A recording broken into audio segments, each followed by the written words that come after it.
Right, I have just been told that we have Avek here for our post-game interview. Are you there, bro?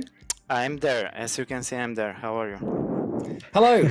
It's good to have you. Well Yo. done. Good games, good games, good games all round. I guess I'll start and have a little bit of a recap over the stage that you've had. You've looked really strong in this stage, and it's been a real nice kind of return to form. You know, it's great to see you playing the way that everyone was always waiting for, and here you are now, right?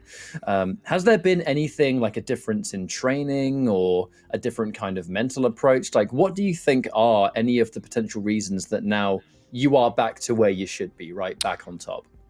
There is no reasons at all. I think Quake is just such difficult game that even though if you have a player who is like top player and is losing, it doesn't say anything bad about this player. If Cypher is struggling right now, I don't really care, man, because I know that he's gonna come strong in the finals or next stage or things like this. It's like, Quake is too difficult game to just like judge by a few games.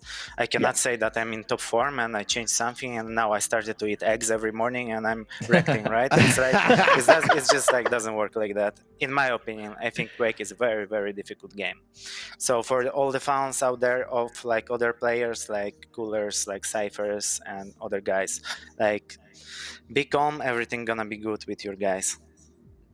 I think you're completely right there, because even leading up to each stage final, all the players put a lot more hours in, a lot more grinding. That's why there is some shocks or some upsets, considering what they've seen from the standings on the leaderboard compared to when they actually go into the stage finals. What I want to talk about as well, a question on Molten Falls. Now, you played the game a lot slower to start with, but you was able to predict some of the paths that Kula was taking very well. Was that just by off chance? Was that just him being predictable, or do you both know each other, know each other that well in terms of your play styles, but you knew exactly like roughly where he could be going? I think that's the matter of the champ picks.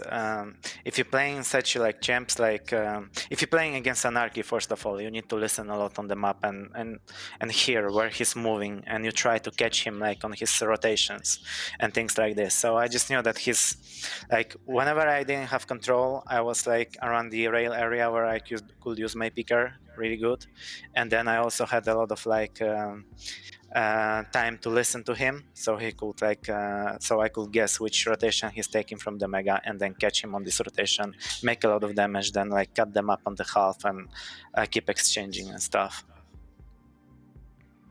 Avik, congratulations. I have watched you play Quake for many years, and as you mentioned, like Quake is a difficult game, right?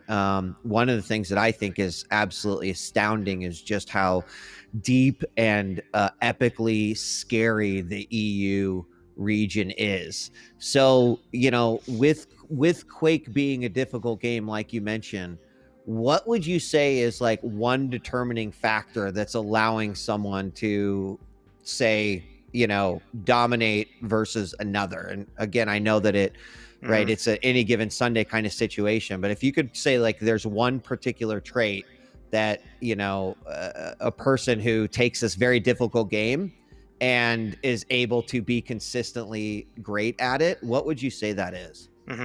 As you said, I think everybody would say differently, but in my opinion, the most important thing in Quake, especially in esport and Quake, because Quake is 1v1 game and you are the only one. Like in other games, you might have teammates who gonna like carry you, or like whenever you cannot like deliver, they gonna like help you out. But here, I think the most important in this game is like mental strength. Like if you're mentally stronger than your opponent, that's already like big step ahead. And I think like every single duelist and like player in Quake must be mentally ready for a game, for a tournament, for a LAN, for like doesn't matter what kind of show, but you need the mental strength. And then many other things also in game. Like in game, I think you also need to be calm. I think that's the also most important, and it's connected to the like mental strength. If you are calm and your brain is working like calmly, you're not panicking, I think that's the most important. And like the best examples you have is like Rafa or Cooler. They are barely like panicking in game. They usually very calm and steady. So that's also important factor. Awesome. That's great. Thank you so much. Excellent stuff. It's been really nice to catch up. It's been really nice to chat to you, and it's great to see your kind of continued growth, I think, in this stage for sure. And I think I speak on behalf of everyone when I say we're very excited to see what you can bring in the finals. So thank you very much, and we will. Can I say one more goodbye. thing, please? Yeah, feel Yeah. free. Because Yeah, go for I'm obligated to say that because I'm already signed to Team Endpoint like for 2 years almost, and they are supporting me mentally. They are cheering for me. They are supporting me financially.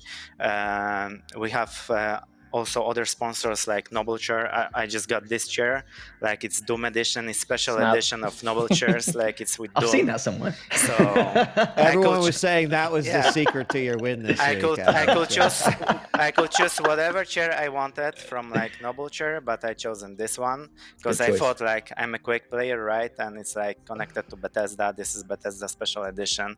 So shout outs to Noble Chair, our like sponsor. Shout outs to also Sex, like here. Everybody's laughing that it might be about something about sex in my nickname, but it's actually Sex. It's like a big company. They also have like stationery shop in my city in Wrocław in Poland. So if there is any Polish guys, you can step by and have a chat with guys. Perfect people working there.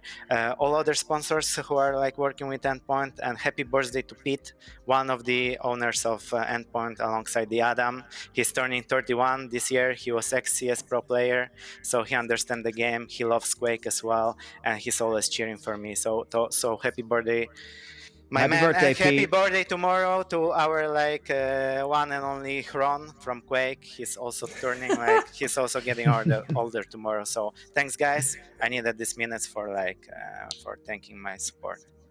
No Congratulations worries. on the series Congrats, win, mate. man. Have a nice Happy to evening, give guys. you.